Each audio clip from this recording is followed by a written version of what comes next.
Good morning. This is Rashad Mitchell coming to you live from my YouTube channel.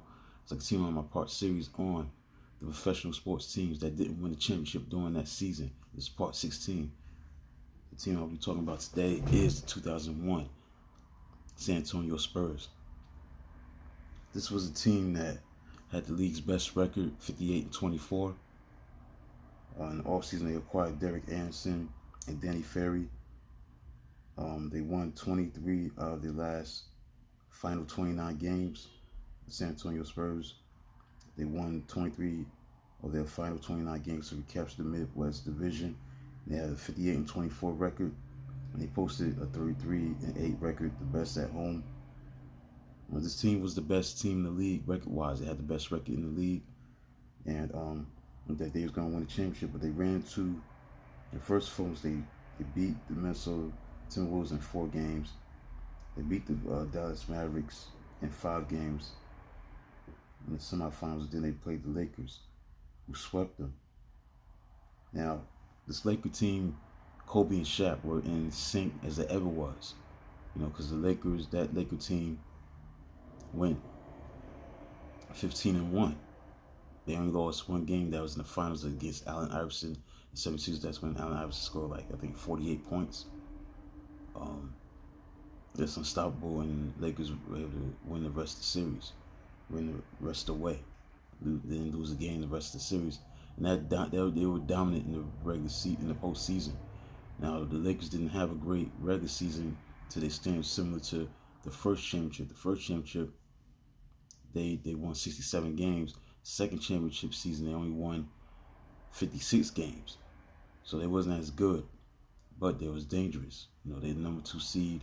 And they faced the Spurs, and looking back on that, that was one of the more surprisingly lopsided conference finals ever that I've seen, because at that time people thought that would be like a 7-game series. But the Lakers proved otherwise. That wasn't the case. They ended up, sweeping the Spurs in 4 games, just dominated. This is when Kobe Bryant really started coming to his own even more, because the first game that they played,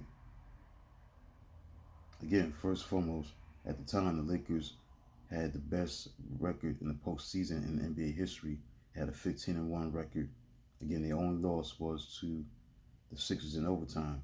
Again, Iverson, I believe, scored 48 points. Now, Kobe Bryant, yes, he was just dominant in that conference finals against the Spurs. He scored 45 points the first game. The Lakers won 104-90. Kobe Bryant had 45 points. And Shaq and Kobe, again, they were just truly in sync as a tandem. They were just unstoppable during that championship run.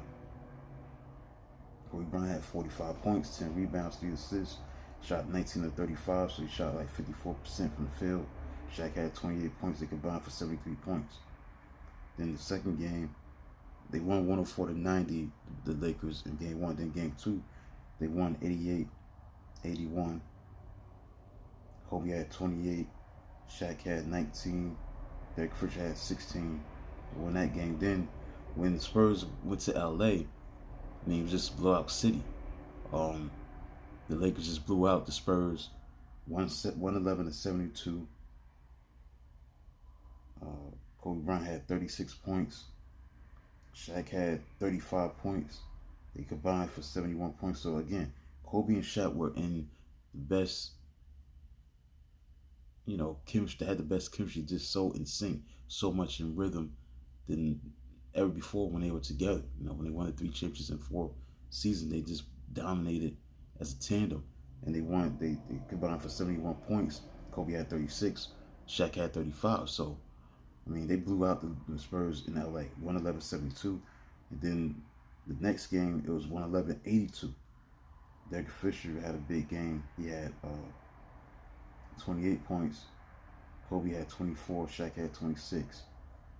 So the Spurs just got embarrassed in that series, and that was a shocker because, again, that series was supposed to have been a 7-game series, and it wasn't.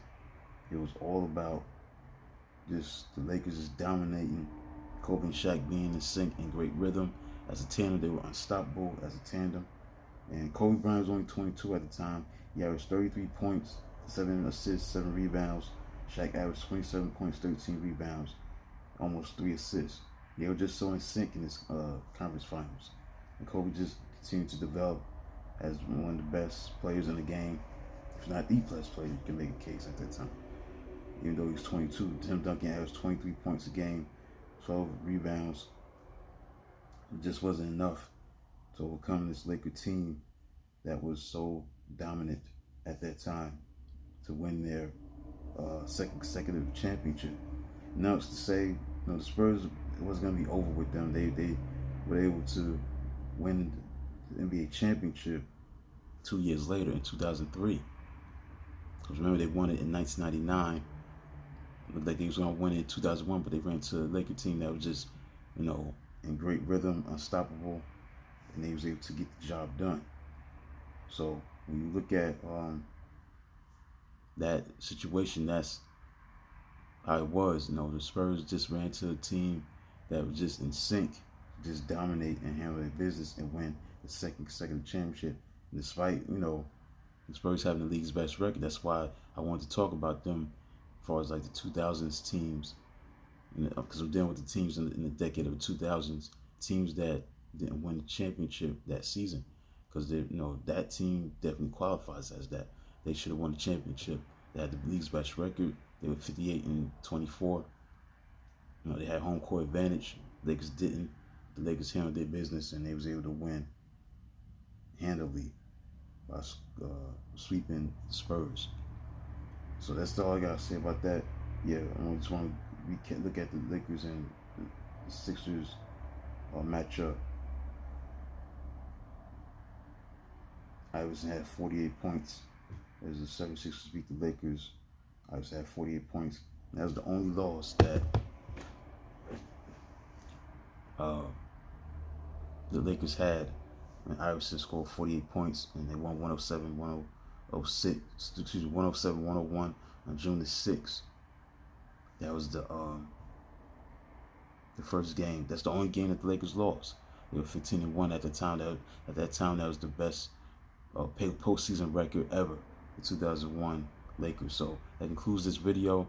Hope you enjoyed it. It's gonna get better as I continue to look at teams from the 2000s decade that should have won the championship but didn't during that season. I'm just gonna break down why and how they had the kind of season that they had during that regular season and the postseason, and what went wrong and things of that nature. So it's gonna get even better. So subscribe, like, comment, do whatever you can to support the channel. Until then, talk to you tomorrow.